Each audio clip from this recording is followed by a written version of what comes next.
Right guys, just a quick demonstration of the 3D printed sliding Legolini crossbow.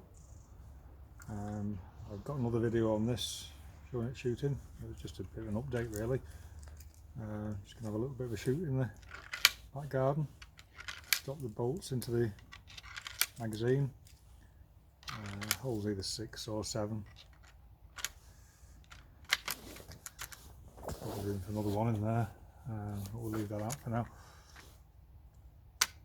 Put the catch down and just puts pressure on the bolts, stops them falling out, and then you can see them through the side of the cartridge lined up ready to shoot. I have now got this little laser pointer. It's not the best, but it does kind of work. You just got to aim a little bit off depending on your range. This is TheraBand tubing. I think it's the medium strength one. You can get a slightly more powerful one. I've just changed the string on this, because the old one I used this all the way across. That's only about 1.5 millimeters. This is more like 2.5, so it's a little bit thicker. Catches the arrows a bit better. This is where they pop out at the end through there. Okay, so we'll just have a quick shoot.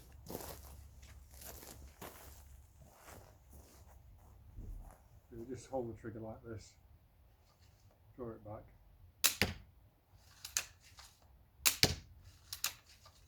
and shoot. That's 3. I'll show you going into the target. So we're on at short range here, so about 5 yards.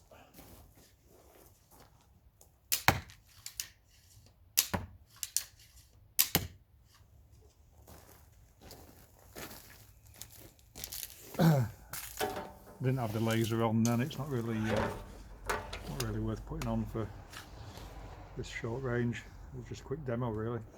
To make the laser work, just press this little red button. And you can see that. Just a little red dot shows up on the target. Generally, I sort of have to aim off depending on what range I'm shooting at, because the arrows don't tend to fly all that straight really. Yeah, so there we go. Thanks for watching.